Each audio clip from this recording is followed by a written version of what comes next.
A pathetic broke military failure like you could never get your hands on this kind of money unless you were doing something rotten and illegal. My sister Natalie's hiss was as sharp as a knife. Right in front of my terrified son's eyes, she snatched the $5 million check, ripped it in half, and threw the shredded pieces straight down onto my scuffed combat boots. That deafening sound of tearing paper shredded whatever was left of our blood tie. "Call the police, arrest this embezzling thief right now!" Natalie screamed in triumph, gleefully trampling over her younger sister's dignity in the middle of the crowded lobby. Watching the children's fun check flutter to the marble floor, I tightened my grip on my son's hand, my eyes turning terrifyingly cold. I stood perfectly still, offering zero resistance. Because what she didn't know was that her arrogant phone call had just detonated a classified $750 million contract, one powerful enough to wipe the entire existence of this bank off the map. Before I tell you what happened, please take a moment to like and subscribe to the channel. But only if this story resonates with you, and let me know in the comments where you are watching from and what time it is, where you are. As the white, torn confetti of that shredded $5 million check drifted through the frigid, recycled air and settled onto the mud-stained leather of my combat boots, the stinging humiliation yanked my mind backward. Not forward. Backward. Straight into a wound I had spent years trying to bury under discipline and silence, and the smell of engine grease on an overseas military base 10,000 miles from home. I stared down at the frayed hem of my faded tactical jacket. It was the exact same piece of clothing my ex-husband had pointed at with absolute disgust years ago, the night he packed his bags and walked out of our lives for good. He had stood in our cramped little living room, his leather suitcase already zipped, his car keys jangling impatiently in his left hand, and jabbed his index finger at the olive drab fabric hanging over the kitchen chair. He called my dedication to the country a pathetic excuse for financial failure. He said our son would grow up ashamed of a mother who chose mud and gunfire over a real paycheck. He said he had found someone who understood what a man actually deserved, a billionaire heiress in the city, who could give him the life I was too stubborn and too poor to provide. I had been standing at the kitchen sink washing our son's plastic cereal bowl when he delivered that final verdict on our marriage. I remember the warm water running over my knuckles. I remember the soap bubbles sliding between my fingers. I remember the exact pitch of his voice when he said our boy would be better off without me. He did not kiss our son goodbye. He did not even glance at the bedroom door where the boy was sleeping with his stuffed dinosaur pressed against his cheek. He just slammed the front door so hard the framed photo of our wedding crashed off the wall and shattered across the linoleum, sending tiny shards of glass sliding under the refrigerator, where I would find them with my bare feet 3 days later, still bleeding from wounds I could not see. The memory of that sneer burned in my chest like battery acid every single day. My own family had always measured a soldier's sacrifice in dollars and cents, and the number never added up in their eyes. My sister had openly sided with my ex-husband during the divorce. She told our parents I had driven him away with my stubbornness. She told anyone who would listen that I deserved to be alone. I swallowed that bitter memory whole, grinding my heavy boots into the polished marble floor, pulling my consciousness back to the exact reason I had walked into this superficial fortress just 15 minutes earlier. Only 15 minutes before this explosive confrontation, my son and I had parked our beat-up, reliable old truck in the sprawling luxury car-filled parking lot of Holstead Bank's Ellsworth branch. The truck's exhaust pipe rattled against the undercarriage as I killed the engine. A fine layer of red dust from the unpaved road leading out of Maple Hollow coated the hood and the cracked windshield. My son unbuckled his seatbelt and grabbed his small backpack, the one with the torn zipper he refused to replace, because his best friend at school had drawn a lopsided dinosaur on it with permanent marker during recess. He slung it over one shoulder and waited for me to come around and open his door, a small ritual we had maintained since he was old enough to ride in the front seat. We had a remarkably simple plan for the afternoon. Deposit the government funds at the bank, walk 3 blocks down Main Street to the bookstore, and buy him the new comic books he had been saving his allowance for. Finish the day eating pulled pork sandwiches and sweet potato fries at our favorite local barbecue joint near the highway overpass. The one with the neon pig sign that buzzed and flickered every time a truck rumbled past. That was it. No spectacle. No drama. Just a quiet Tuesday afternoon. I had purposefully kept my true identity entirely hidden from the world for years. Not a single teacher at my son's elementary school, nor any of my quiet neighbors on the gravel roads of Maple Hollow knew the truth. They saw a tired single mom in dusty clothes who drove an old truck, mowed her own lawn on Saturday mornings, and hung her laundry on a clothesline in the backyard. They had absolutely no idea that beneath this exhausted exterior, I was a full-bird colonel in the United States Marine Corps, a high-ranking Department of Defense representative, personally coordinating hundreds of millions of dollars in veteran housing and pension funds across 17 states. I kept this absolute secrecy by choice, by iron discipline. I desperately wanted my son to learn that a person's core character, their integrity, their word, and their honor define a human being, not a designer label, or the emblem on the hood of a sports car. I wanted him to grow up untouched by the toxic disease of materialism that had rotted my sister's soul from the inside out, the same disease that had stolen my husband from our kitchen table. The very second we pushed through the heavy, oversized glass doors and stepped into the bank's VIP lobby, the ambient temperature dropped like walking into a meat locker. The sprawling room reeked of expensive espresso and suffocating entitlement. The floors were polished marble, so reflective I could see the scuffed soles of my boots looking back up at me. 3 young tellers stood behind the long counter, laughing idly and scrolling through their phones. The instant their eyes scanned my faded olive-drab cargo pants, my weathered face, and my son's plain, slightly wrinkled cotton shirt, their bright, welcoming smiles evaporated into thin air. One of them nudged her colleague with her elbow and whispered something behind her manicured hand. The second teller glanced at us, wrinkled her nose slightly, and turned her back. They did not even try to hide it. We were immediately silently classified as trash. I watched with clinical detachment as men in sharply tailored $1,000 suits and women carrying designer handbags the size of small suitcases were greeted with deep, fawning bows and immediate personalized assistance. A silver-haired gentleman carrying a golf bag received a fresh cappuccino before he even reached the counter. A woman in heels so tall they clicked like metronomes on the marble was personally escorted to a private consultation room by a manager who nearly bowed in half. Meanwhile, my son and I stood at the entrance like invisible, bothersome ghosts. The thick, oppressive stench of classism choked the room.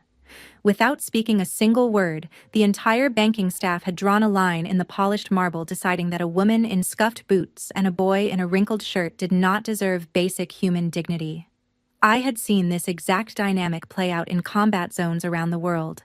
The powerful ignore the vulnerable, the uniformed serve, the served forget. I felt my son tighten his small, trembling grip on my fingers. His intuition was sharper than any military radar I had ever operated. He sensed the hostility radiating from the staff like heat, rising off desert asphalt. Instead of shrinking away or turning back to the safety of our truck, I did not retreat a single inch. I took a controlled breath through my nose and straightened my spine, feeling the familiar comforting rigidity of 20 years of Marine Corps discipline take over my body. I locked my posture into the unbreakable squared shoulder stance I had used walking through combat zones on 3 different continents. The official red-stamped $5 million government check sat inside my breast pocket, pressed flat against my chest, feeling as heavy and secure as a plate of Kevlar armor. Holding my son's hand firmly in mine, I marched directly toward the central transaction counter. My eyes stayed fixed. My expression was carved from granite. I was completely blissfully unaware that by taking those calm, deliberate steps forward, I was walking straight into the slaughterhouse of my sister's fragile, malignant ego, and that the quiet Tuesday afternoon was about to detonate into absolute chaos. The silent, icy ostracization from the banking staff was so blunt and unapologetic that even an 8-year-old child could feel the sting of it in his bones. My son stopped walking. He tugged gently at the sleeve of my faded jacket, pulling the fabric toward his chin, forcing me to halt and look down at him. His large, round eyes were welling up with a confusion so pure and so painful it could crack reinforced steel. He leaned his small body against my leg, trying to shrink himself, trying to disappear behind me, and away from the glaring, dismissive eyes of the security guards posted near the counter. In a hushed, trembling whisper, he asked me why the nicely dressed men and women in this beautiful building were not smiling and friendly like the cashiers at our local grocery store back home. He asked me if we had done something wrong. He asked if it was because of his backpack. My heart cracked inside my chest. A fracture I could physically feel running from my sternum to the base of my throat. He was being brutally exposed to the raw, ugly face of social prejudice for the very first time in his short life. The pain of watching my child internalize that silent rejection, watching him search his own small conscience for a fault that did not exist, trying to find something wrong with his backpack or his shirt to explain why the adults in the room refused to look at him, ignited a quiet, protective fury deep within my gut that no amount of military training could fully contain. I immediately dropped to one knee right in the middle of that gleaming marble floor, the cold stone pressing hard through my cargo pants. I deliberately used my own body as a physical shield, blocking out the sneering, judgmental stares of the bank staff behind me. I placed my calloused hands gently on his small shoulders, feeling his thin bones beneath the cotton, and brushed his soft hair back from his forehead. I locked my eyes firmly with his, refusing to let him absorb their toxic contempt. "Be patient, sweetheart," I whispered softly, projecting absolute warmth and stability into every syllable. "Never assume the worst about anyone before you truly know them. We came here for a mission, and we will complete it."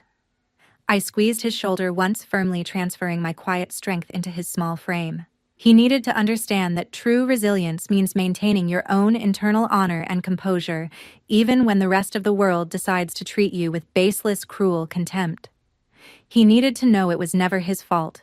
He nodded slowly. He straightened his small back. He was my son. He was a soldier's son. I stood back up to my full height, rolled my shoulders back, and reinforced my mental armor for whatever lay ahead at the counter. The lobby's ambient noise, the clicking of keyboards, the murmur of polite transactions between wealthy clients and fawning tellers suddenly fell away. The heavy frosted glass door of the branch manager's private corner office swung open with a sharp, deliberate click that echoed across the marble like a pistol being cocked. My sister stepped out. Natalie was dressed in an immaculate, tailor-made designer suit that likely cost more than my truck's Blue Book value. Her hair was sculpted into a flawless wave, her nails freshly lacquered in deep crimson, and she reeked of expensive perfume, the kind that announced a person's arrival 3 full seconds before their body followed. Her sharp, calculating eyes scanned the lobby with the practiced authority of a woman who had built her entire identity around controlling this room, and they instantly locked onto my position across the floor.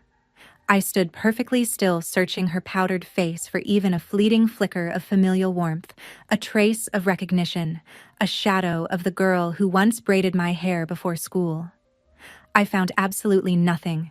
There was only a predatory, cold disdain as her gaze swept violently from my dusty combat boots, up my faded jacket, across my son's cheap cotton shirt and his dinosaur backpack, and back to my weathered face. In a fraction of a second, her eyes completed a brutal, silent arithmetic, instantly assessing my financial worth and dismissing my entire existence as a humiliating stain on her pristine, elite domain. She had made her calculation. I was worth less than the espresso she served her VIP clients. I braced myself for the inevitable impact, shifting my weight into a defensive, grounded stance. I read her aggressive body language the exact same way I would read an enemy combatant approaching a checkpoint on a hostile perimeter.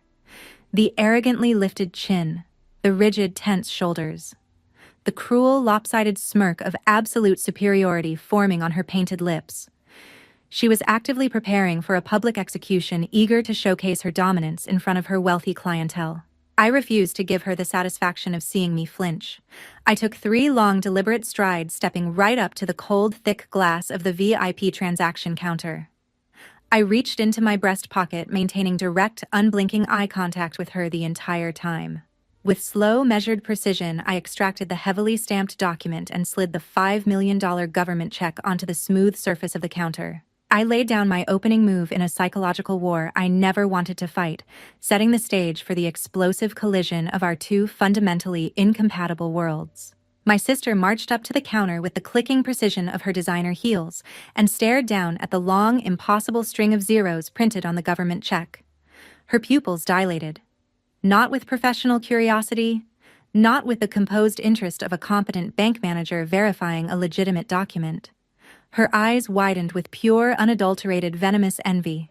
The horrifying thought that her failure of a younger sister, the one who supposedly threw her life away in the mud and misery of the military, currently held millions of dollars in authorized government funds, completely shattered her fragile status-obsessed ego.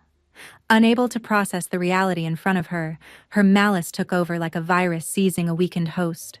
She intentionally raised her shrill, theatrical voice to a piercing volume, explicitly ensuring that the sound carried across the entire VIP hall to draw the maximum audience. She wanted witnesses. She needed spectators for the execution she was about to perform. A pathetic failure earning pennies like you? How could you possibly have a $5 million check in your hands? She hissed viciously, her painted lips curling back from her teeth like a cornered animal. She stood right there under the bright crystal chandeliers and publicly accused me of embezzlement and fraud, weaponizing our shared bloodline and her managerial authority to maximize the humiliation in front of every wealthy stranger within earshot. Her tellers stopped working. Her security guard stepped closer. The trap was being built in real time, and she was the architect. I did not flinch. I did not allow a single muscle in my face to betray any emotional pain. With the clinical, emotionless precision forged in life-or-death combat zones across 3 continents and 2 decades of active service, I reached into my inner jacket pocket. I extracted my heavy, high-ranking military identification card alongside the thick stack of red-stamped official Department of Defense authorization paperwork. I slapped the entire stack onto the glass counter with a sharp, authoritative crack that silenced the immediate area like a gunshot fired into a church ceiling. The tellers flinched. The security guard nearest to me took a step back. I looked dead into my sister's frantic, jealous eyes. I am asking you to put your childish personal grudges aside. Do your job like a professional. You can pick up the phone, call the military treasury hotline, and everything will be verified in less than 2 minutes. My voice was a low, controlled rumble, offering her a perfectly rational professional exit from the hysterical trap she was building around herself and everyone else in this room. 2 minutes. That was all it would take. One phone call and this entire disaster could have been averted. I was handing her a lifeline wrapped in military precision, and she could not even see it through the fog of her own jealousy. From behind the marble counter, a young, nervous teller stepped forward, breaking the tense standoff. Her name tag read Maya Jenkins. She had barely entered her mid-20s with close-cropped hair and sharp, intelligent eyes that burned with a sudden flash of integrity that outshone every other person in that building combined. Coming from a proud veteran family, her own father having served 2 tours in Afghanistan before a roadside bomb took his left leg below the knee, she had recognized my colonel insignia and the Department of Defense seals the instant I placed them on the glass. Her hands trembling slightly with the courage of what she was about to do, she bravely stepped to the counter and offered to take the documents to the back verification room and make the confirmation call herself. She wanted to resolve this quietly, professionally, the way any competent banking institution should have handled it from the very first second. My sister snapped her head toward the young girl with terrifying speed, her perfectly styled hair whipping across her shoulder. Her eyes went wide with a demonic, uncontrolled rage at having her absolute authority questioned by a subordinate, a junior teller, a nobody. Without a second thought, Natalie leaned over the counter and brutally threatened to fire Maya on the spot. She promised to permanently blacklist her name in the entire banking industry. She swore to contact every financial institution in the state and ensure that Maya Jenkins would never work behind another counter again, that she would lose her apartment, her health insurance, everything she had built since her father's medical retirement left the family financially gutted. It was a flawless execution of psychological warfare, designed to instantly crush the only person in the entire room with enough decency and courage to stand at my side. Maya shrank back instantly, burying her face in her trembling hands, weeping in helpless terror as she retreated to the far wall behind the counter. Her shoulders shook with silent sobs. She pressed her back against the filing cabinets and slid down until she was crouching, her name tag catching the overhead light as her chest heaved. Having successfully crushed the only sliver of decency and honor in the entire building, my sister turned her arrogant, victorious sneer back to me. She was drunk on her own fabricated power, intoxicated by the authority she held over every person on her payroll. She actively refused to even glance at the authentic government seals, the watermarks, the undeniable proof of my rank and authorization lying right in front of her on the glass. Verification was never her goal. My destruction was the goal. It had always been the goal from the moment I walked through those doors in clothes she considered beneath her. She reached out with one hand and flicked my official military ID with a sharp, manicured fingernail, the way someone would flick a dead roach off a dinner plate. Her face dripped with absolute unshakable contempt. "You think these worthless scraps of paper can fool me?" She scoffed loudly, tossing her perfect hair over her shoulder and planting her fists on her hips. By utterly rejecting the hard, factual truth, she locked the doors on her own fate, welded them shut, and swallowed the key. She chose to escalate the situation into a full-blown public spectacle because her ego simply could not allow her younger sister to stand taller than her. Not even for 2 minutes. Not even with proof. The piercing volume of my sister's accusations acted like a dinner bell for every opportunistic bystander in the building. The tension at the counter bled out into the lobby like blood in shark-infested water. Dozens of customers abandoned their deposit slips and private transactions, drifting toward us in a slow, predatory migration, forming a tight, suffocating crescent around the counter. Like a synchronized, mindless reflex, smartphones were drawn from pockets and designer purses all around us. Lenses were thrust forward. Camera flashes fired in staccato bursts. Every angle of our humiliation was being captured in high-definition, broadcast-ready content for platforms that would amplify our suffering into millions of views. Not a single person in that growing mob stepped forward to ask a question, to seek the truth, or to diffuse the escalating confrontation. They were vultures, pure vultures, thirsting for a spectacle to feed their empty, superficial lives on social media, already composing their captions before the scene had even played out. The rising heat of their bodies pressing closer, the smell of cologne and hairspray, and dry-cleaned fabric turned the vast marble lobby into a claustrophobic cage, trapping my son and me in the dead center of their entertainment. From the middle of the filming crowd, a man shouldered his way aggressively to the front.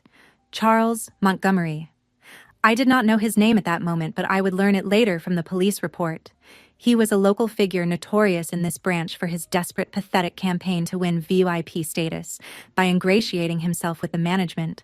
He wore a suit that was expensive but poorly fitted, the fabric straining at the buttons, and a gold watch he made sure to flash every time he gestured. He saw an opportunity to score points with the branch manager, and he lunged for it.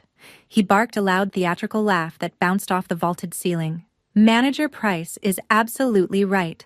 Just look at this ragged disgrace. She is a walking embarrassment to the military.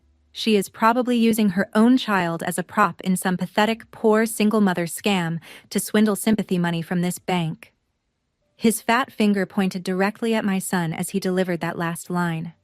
His words were not just insults. They were razor blades specifically designed to slice into my son's innocent mind. He was weaponizing a child's presence, exploiting an 8-year-old boy's tears just to curry favor with a corrupt bank manager. The crowd around him nodded. Some laughed. The sickness was contagious. My son recoiled in sheer terror at the man's booming cruelty. His small knuckles turned entirely white as he grabbed fistfuls of my faded combat pants, pressing his face hard against my thigh, trying to make himself as small and invisible as possible behind my legs.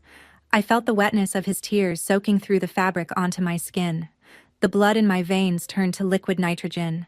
The protective fury of a mother and the lethal, hardwired instincts of a Marine colonel collided inside my chest like two freight trains, but I forced them both down into a steel vault of discipline. I would not give these people the show they wanted. I locked my cold, dead eyes onto my sister's manicured face, offering her one absolute final chance at salvation before I destroyed her career permanently. "Natalie, stop before you have no way back. Do not let your prejudice blind you." I warned her, my voice dropping to a low, lethal register that I had only ever used when issuing final orders before a combat engagement. It was the hardest thing I had ever done in my life, harder than any firefight, harder than any midnight patrol in hostile territory. Deploying military-grade restraint to warn an enemy who happened to share my blood, who happened to have slept in the bed next to mine for the first 16 years of our lives. My sincere final warning was met with a smirk of pure, unadulterated evil. Drunk on the validation of the cheering crowd, high on the fumes of her own manufactured power, she lifted the $5 million government check high into the air for everyone to see. She held it above her head like a trophy. With a vicious theatrical pull, she tore it directly in half. The sound cut through the lobby. Then she ripped it again.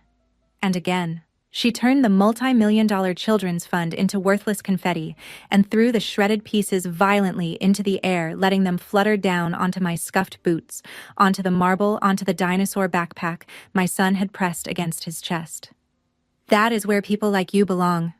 She snarled, her voice dripping with 3 decades of concentrated venom and unchecked superiority. My son instinctively dropped to his knees. His small fingers scrambled across the cold marble, trying to gather the torn pieces, trying to put the check back together, as if reassembling the paper could somehow reassemble everything else that was shattering around him. I grabbed his shoulder firmly and pulled him back up to his feet. I would never let my child kneel before her. Not today. Not any day. Not in this life.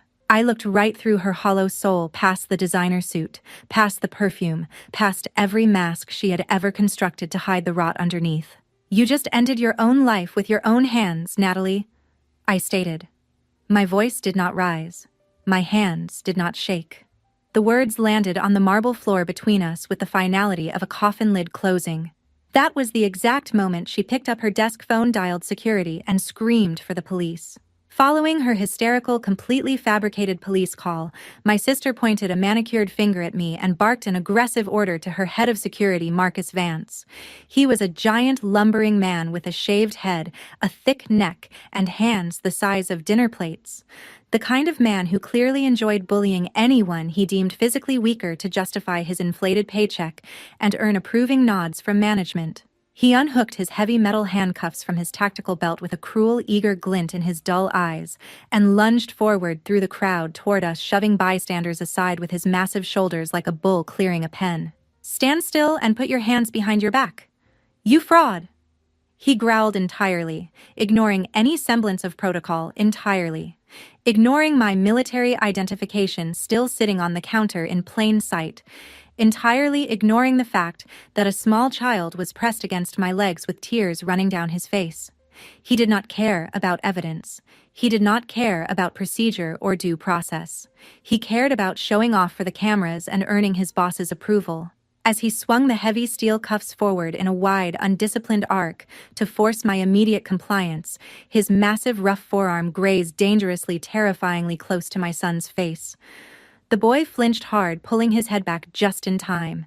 His cheek felt the displaced air from the guard's swinging arm. The metal cuffs whistled past his ear.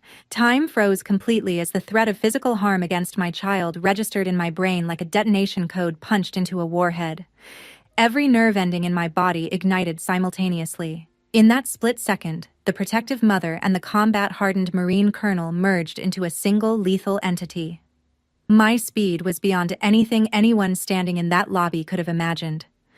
Before Marcus Vance could complete his reckless, undisciplined swing, I deflected his massive arm with a bone-jarring, perfectly angled block, using my left forearm redirecting his momentum past my son's head. Without missing a single beat, I pivoted. My hip slipped inside his guard and locked his extended arm in a lightning-fast tactical joint manipulation that I had practiced 10,000 times on training mats in military bases from Quantico to Okinawa. I did not need to throw a single punch. With one precise compression of his shoulder joint and a sharp, controlled twist of his wrist, applying maximum calculated leverage against his weakest anatomical points, I forced the security guard, a man standing nearly 2 meters tall and outweighing me by at least 100 pounds, to roar in agony. His entire body folded under the immense targeted pressure. He crashed down one knee, slamming hard into the marble floor with a sickening, heavy thud. He was completely immobilized, stripped of all ability to resist in less than 3 seconds. The crowd gasped as one collective, terrified body. The giant had been neutralized by a single precise movement from a woman half his size, in scuffed combat boots. Instead of recognizing the horrifying magnitude of her mistake, instead of realizing that she had just ordered an armed guard to swing metal restraints within inches of a child's face, my sister pounced on the narrative like a rabid animal smelling blood. She pointed her manicured finger at my defensive takedown and screamed to the filming mob, desperately gaslighting every single witness in the room, rewriting reality in real time. You all see it now. She has lost her mind. She clearly has severe PTSD from the military. She is a violent psychopath, an uncontrollable killing machine. Her voice cracked with theatrical hysteria, but her eyes were calculating, cold and fully aware of the narrative she was manufacturing for the cameras. She was turning my service, my sacrifice, my scars into a weapon against me. She was diagnosing me in front of a mob. It was the most sickening betrayal imaginable, weaponizing my trauma, weaponizing my training, turning the years I had spent defending this nation into evidence of insanity. Having neutralized the immediate threat, I released the guard instantly.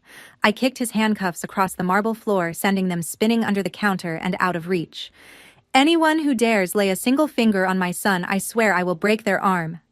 I roared, my command voice vibrating the glass teller partitions hard enough to rattle the pens in their holders and send a stack of deposit slips cascading off the counter. I immediately stepped back from the gasping, whimpering guard sprawled on the floor and dropped my arms loose against my sides, palms open, fingers spread, facing outward. It was the absolute textbook open palm posture of a trained officer in full deliberate surrender, a universal visual declaration captured by every camera in the room, proving that I was not a wild attacker. I was a disciplined combat officer in total rational control, who had used the minimum necessary force to protect her child from an armed aggressor. The remaining security guards formed a menacing, tight half-circle around us, their crackling blue stun batons drawn and arcing with live electricity. They forced me step by step backward toward the heavy glass entrance doors. Behind the counter, Maya was weeping into her hands, completely shattered by her inability to help her body curled against the filing cabinets. The cowardly crowd of bystanders remained dead silent, entirely apathetic, their camera flashes blinding us from every angle as they consumed our trauma for entertainment without lifting a single finger to intervene. Not one person put their phone down. Not one person said, "Stop." My son buried his tear-soaked face directly into my thigh. His tiny shoulders shook violently against my leg. Slowly, he turned his head and looked up through the forest of hostile strangers surrounding us, tears cutting clean lines through the grime on his cheeks. His voice cracked with a grief so profound and so raw, it could shatter every pane of glass in that building. "Mom, you fought and bled to protect them. So why will none of them stand up to protect you now?" My steel heart physically broke inside my chest. The sound that came out of my son's mouth was not a question. It was an indictment. An indictment of every single person in that room, every person who had chosen comfort over courage, spectacle over decency, content over compassion. He had seen the ugliest truth of the civilian world at 8 years old, and no amount of military discipline, no amount of training or sacrifice or deployments could ever shield him from it again. I crouched, slightly stroking his hair, using my body to block the relentless camera flashes from his swollen, reddened eyes. "It is okay, sweetheart. We do not need protection from cowards." I whispered against the top of his head, holding my chin high as the final countdown to our reckoning began. If hearing a crying child ask why society turns its back on its truest protectors shatters your heart, hit the like button right now. Share in the comments if you have ever stood completely alone against a malicious judging crowd, because the explosive karma that happens next is the ultimate payback.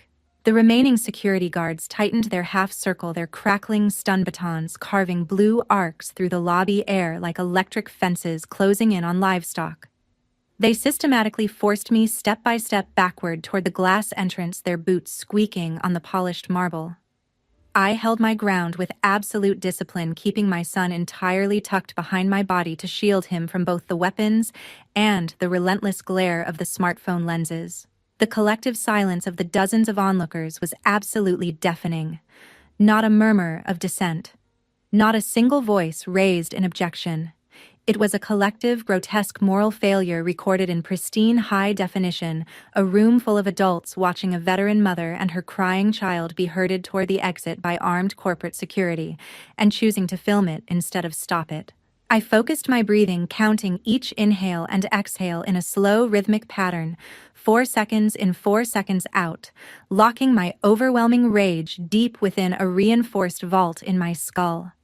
I was silently calculating the seconds until the flashing lights of the police cruisers would appear in the parking lot to drag me away in handcuffs, mentally preparing my son for the nightmare of watching his mother forced into the back of a squad car in front of a cheering mob. Then the entire atmosphere of the room shifted. Every molecule of air seemed to rearrange itself. A massive, imposing shadow eclipsed the late afternoon light pouring through the glass entrance behind me. The heavy automated doors slid open with a sharp mechanical hiss that cut through the electric crackle of the batons like a blade through silk. Richard Sterling, the CEO and chairman of Holstead Bank, strode confidently into the lobby. He was flanked by 4 members of his elite legal team, all wearing identical jet black suits, all carrying leather document folders embossed with the bank's gold crest. He had not come to this branch for a casual inspection or a routine audit. He had arrived personally to secure the highly classified $750 million Department of Defense pension contract, a colossal life-saving deal he had spent 6 agonizing months negotiating behind closed doors in Washington to rescue his corporation's plunging stock price from catastrophic free fall. He had flown in from New York on his private jet, expecting a red carpet, welcome, chilled champagne, and a quiet signing ceremony with the military's top representative in his most prestigious branch. As Richard crossed the threshold, his polished diplomatic smile froze solid on his face. His sharp, experienced eyes, the eyes of a man who had survived 3 recessions and 2 hostile takeovers, scanned the chaotic, violent scene unfolding in his VIP lobby. He saw the shredded white confetti of the $5 million check scattered across the marble floor. He saw his security guards brandishing live electrical weapons at a woman in a military jacket. He saw the filming crowd. He saw the guard groaning on the floor, clutching his wrist. And then his gaze landed dead on me, his most vital, untouchable VIP client, the sole authorized signatory of a $750 million government contract, cornered against the glass entrance of his own bank like a violent criminal with a crying child pressed against her legs. The sheer horrifying reality of what his staff had just done short-circuited his brain. His hands went limp. His fingers lost all strength. The crocodile leather briefcase containing the signed contract of the century slipped from his grip and crashed to the marble floor with a heavy, dry thud that echoed through the frozen lobby like a gunshot in a cathedral. Every head turned. Every camera pivoted. The sound of that expensive leather hitting stone cracked the room open like a geological fault line, and the earthquake was just beginning. The CEO's chest heaved with an apocalyptic fury as his mind rapidly processed the monumental catastrophe unfolding before his eyes. His bank had just physically attacked, publicly humiliated, and attempted to arrest the very entity that held their entire financial survival in its hands. The blood rushed to his face, turning his expression into a mask of pure terror and volcanic rage. His booming voice exploded across the vaulted marble ceiling with enough force to rattle the crystal chandeliers and paralyze every guard, every teller, every cowardly bystander, and my sister in a single devastating blast. "Colonel Price, what the hell is going on in my bank branch?" The sheer terror and desperate respect packed into those words hit the crowd like a physical shockwave, instantly shattering the arrogant illusion my sister had spent the last 20 minutes constructing with her bare, manicured hands. The truth had finally walked through the door. At the thunderous sound of the CEO screaming my military rank, the entire power dynamic of the room inverted in a fraction of a second. The towering security guard Marcus Vance dropped his stun baton as if the handle had erupted into flames and scrambled backward in sheer, unadulterated terror, nearly tripping over his own boots. The realization hit him like a freight train. He had just physically assaulted a high-ranking federal officer and swung metal handcuffs within inches of her child's face. Meanwhile, my sister began hyperventilating. Her chest rose and fell in rapid, shallow gasps. She could not process what she was hearing. She rushed forward toward the CEO, plastering a twisted, manic, utterly fake smile across her ashen face. She babbled a frantic stream of desperate lies, gesturing wildly with her hands, claiming she had just heroically intercepted a deranged, violent fraudster attempting to steal bank funds. She expected a commendation. She expected applause. She expected the CEO to shake her hand and praise her vigilance. Richard Sterling did not even acknowledge her existence. He strode right past her outstretched hands as if she were a piece of lobby furniture marching directly to where I stood, shielding my son against the glass. The billionaire CEO stopped in front of my scuffed combat boots, straightened his posture to its full height, and bowed his head deeply, respectfully. He apologized profusely for the grotesque, unforgivable incompetence of his staff, his voice cracking with genuine fury, shame, and the unmistakable sound of a man watching his empire crumble because of one branch manager's arrogance. Having offered his apologies to me, Richard spun around on his polished heel and aimed a lethal, uncompromising glare directly at my sister. The veins in his neck and temples bulged. He pointed a shaking finger down at the shredded remnants of the $5 million check scattered across the marble floor. His voice boomed with enough force to vibrate the glass teller partitions and send the remaining deposit slips fluttering off the counter.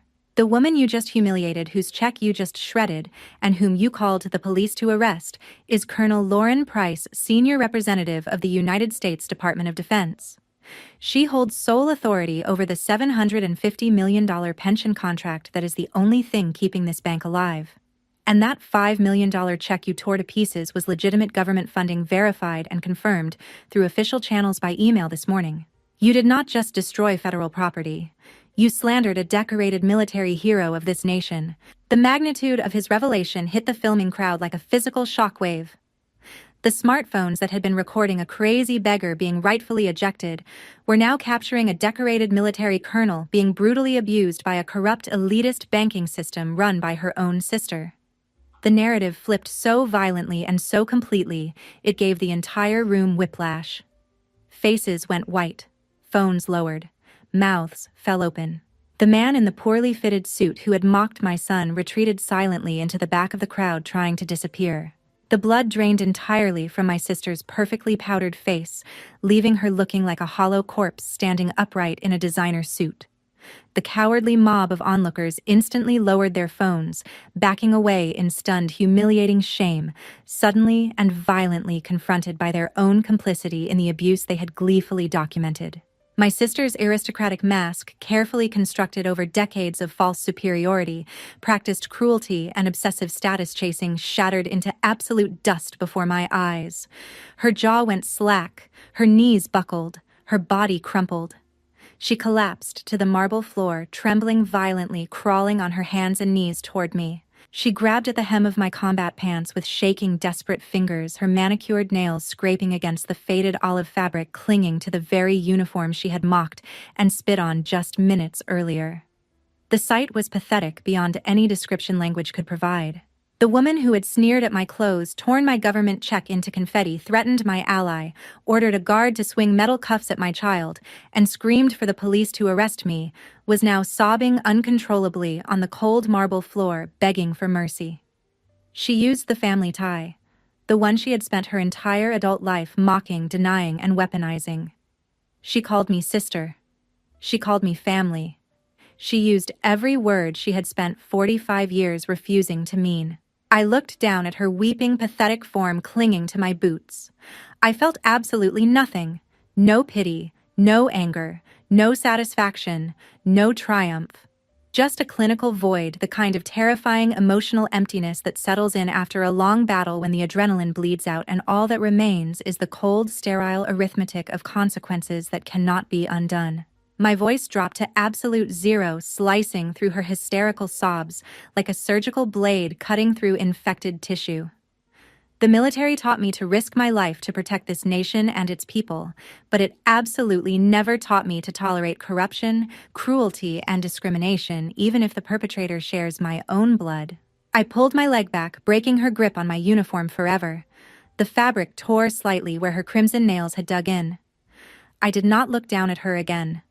I looked up, locking eyes with the CEO standing 3 feet away, and issued the final non-negotiable strike.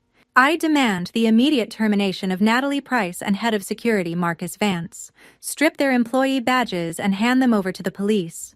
There would be no second chances, no private resignations, no quiet settlements negotiated behind closed doors with expensive lawyers. I was cutting the rod out publicly and permanently under the gaze of every camera in that lobby, under the weight of every shredded piece of that $5 million check still scattered across the floor around my boots. Within minutes, the wailing sirens of local police and specialized military police units swarmed the bank's main entrance, their red and blue lights reflecting endlessly across the massive glass facade like a violent light show.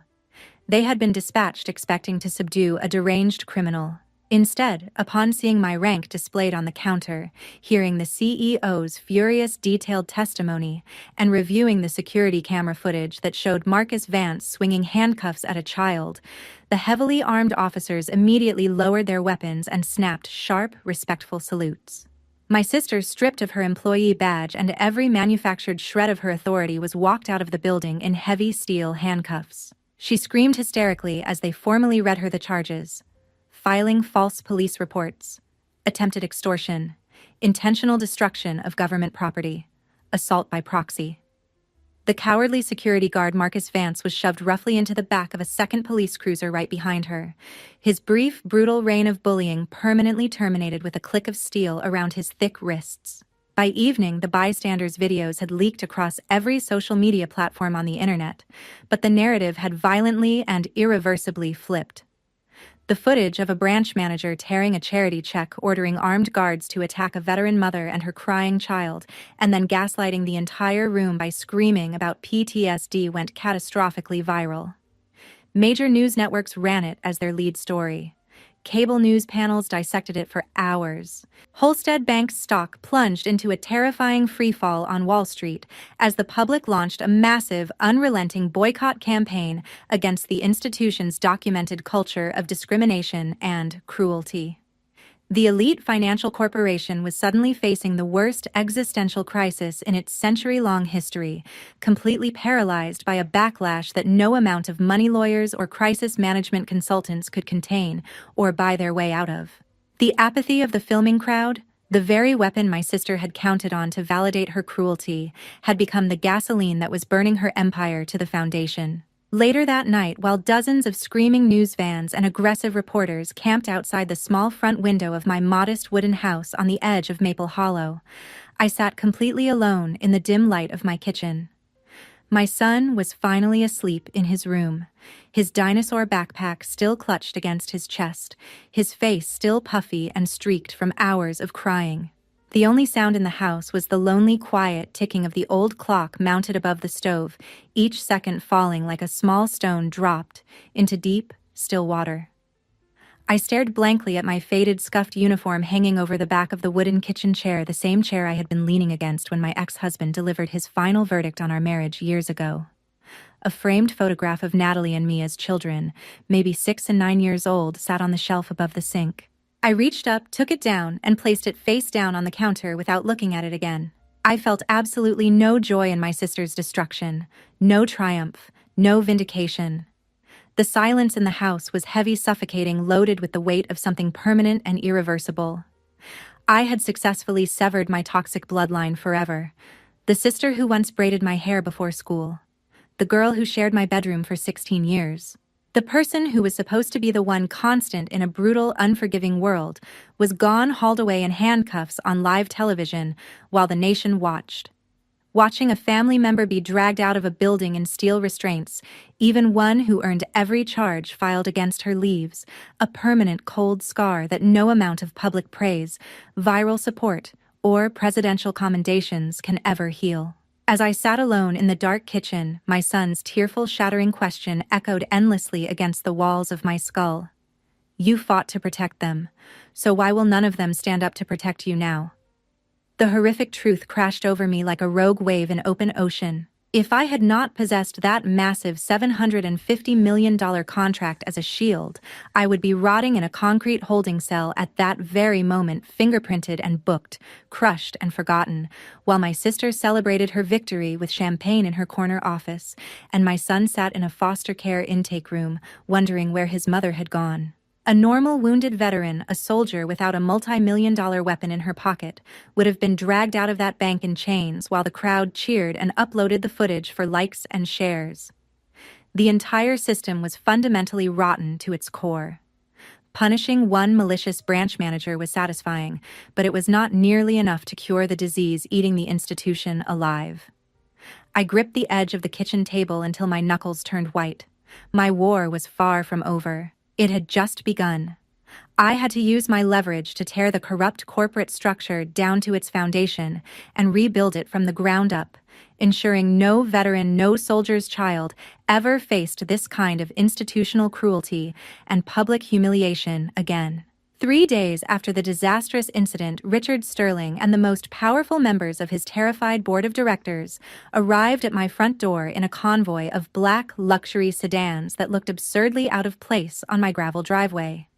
They squeezed nervously around my cheap scratched kitchen table, sweating through their bespoke designer suits in my tiny, unair-conditioned kitchen, while my old ceiling fan wobbled and clicked above their heads. The coffee I served them was from a store-brand can. The mugs had chips in the rims. Desperate to stop the media firestorm that was rapidly bankrupting their empire, they slid thick envelopes across the scarred wooden surface toward me. Inside were multi-million-dollar personal settlement checks, essentially blank checks to compensate for my pain and suffering with enough zeros to buy a private island and a fleet of helicopters. They pleaded with me, practically begging, their voices cracking with desperation, asking me to quietly sign the pension deal, issue a forgiving press statement to the major networks, and call off the boycott that was hemorrhaging their stock price by the hour. They believed that just like my sister, everyone had a price. They were convinced that enough zeros on a check could erase the stain of institutional cruelty and buy the silence of a decorated Marine colonel. I looked down at the staggering numbers on the hush money checks spread across my kitchen table. Without blinking, without hesitation, I shoved them forcefully back across the scarred wood. One envelope slid off the edge and landed on the cracked linoleum floor. Nobody moved to pick it up. "I do not sell my silence for money," I stated with absolute chilling finality, watching the panic bloom across their expensive, moisturized faces like ink spreading through water. Firing one arrogant branch manager like my sister does not change the apathy of the entire system you have all been enabling. I made it perfectly clear that my integrity, forged in the fires of military service across 3 combat deployments, 18 years of active duty, and the loss of more brothers and sisters in arms than I could count, without my voice breaking, was not for sale. Not today. Not ever. I was not merely angry at Natalie. I was disgusted to my core by the entire corporate culture that had allowed a predator like her to thrive, to bully, to discriminate, and to abuse the vulnerable with total impunity for years, while every single person in a position of authority looked the other way and counted their quarterly bonuses. I reached into the folder sitting beside my chipped coffee mug and slammed my own typed ultimatum onto the kitchen table. The heavy paper hit the wood with a crack that made 2 of the board members physically recoil in their leather chairs. I listed my demands in the same clipped, non-negotiable cadence I used when issuing military orders in the field, each one punctuated by the ticking of the kitchen clock above the stove. The bank must immediately implement a policy providing free comprehensive banking services for every veteran and military family nationwide across every single branch, effective within 30 days. They must establish a fully independent hotline for reporting discrimination, staffed by external auditors who answer to absolutely no one inside the corporation. They must conduct a complete internal purge of every associate, supervisor, and ally that Natalie had placed, promoted, or protected during her corrupt tenure as branch manager. They must immediately promote and provide a full management scholarship to Maya Jenkins, the brave young teller who was the only person in that entire building with enough moral courage and basic human decency to stand up for the truth when everyone else chose silence. And finally, they must permanently establish the Leo Price Scholarship Fund, named after my son, dedicated to providing full educational funding for the children of fallen soldiers, financed in perpetuity by Holstead Bank's annual corporate profits. Cornered, bleeding cash by the hour, their stock in catastrophic freefall, facing the largest consumer boycott in American banking history, and completely, utterly desperate to survive, the board of directors signed every single demand without a moment of hesitation. Richard Sterling's hand trembled visibly as he initialed the final page and slid it back across my scratched kitchen table. 3 months later, the media storms had finally receded. The news vans were gone from my street. The reporters had moved on. The gravel driveway was quiet again. And once more, I held my son's small hand and walked through the front doors of the Ellsworth Bank branch. I was still wearing that exact same faded, scuffed combat jacket, the same boots, the same cargo pants, the same dinosaur backpack hung from my son's shoulder, its torn zipper still unrepaired. Nothing about us had changed, but the bank itself had been fundamentally, irrevocably reborn. Polished brass plaques honoring veterans of every branch of the United States Armed Forces hung proudly on the marble walls that had once radiated nothing but cold, silent, classist contempt. A framed copy of the Veteran Service Commitment, the policy I had forced into existence at my kitchen table, was displayed prominently behind the teller counter in a handsome case of dark walnut and beveled glass. And standing behind that counter wearing the sharp, tailored charcoal suit of an assistant branch manager, her name badge gleaming under the refurbished lights, was Maya Jenkins. She saw us walk in. Her hand went to her mouth. Her eyes filled with tears that caught the light and ran freely down her cheeks, radiating a gratitude so raw and so deep it could melt forged steel. I squeezed my son's hand tightly as we walked across the same marble floor where shredded paper had once covered my boots like snow at a funeral. He looked up at me. He did not ask why the people were smiling this time. He did not ask why the security guard at the door nodded respectfully. He did not need to ask. He already understood. I had finally shown him the only lesson that truly mattered, the one no classroom, no textbook, no sermon could ever teach. True power is not meant to crush your enemies for petty revenge. True power exists to forge an unbreakable shield for the innocent and to force a cruel, indifferent world to change its ways. One institution at a time, one demand at a time, one act of stubborn, bleeding, unyielding courage at a time. If you believe that true power is about protecting the weak rather than seeking revenge, please hit that like button and subscribe to our channel. Drop a comment below to share how you have stood up against toxic systems in your own life.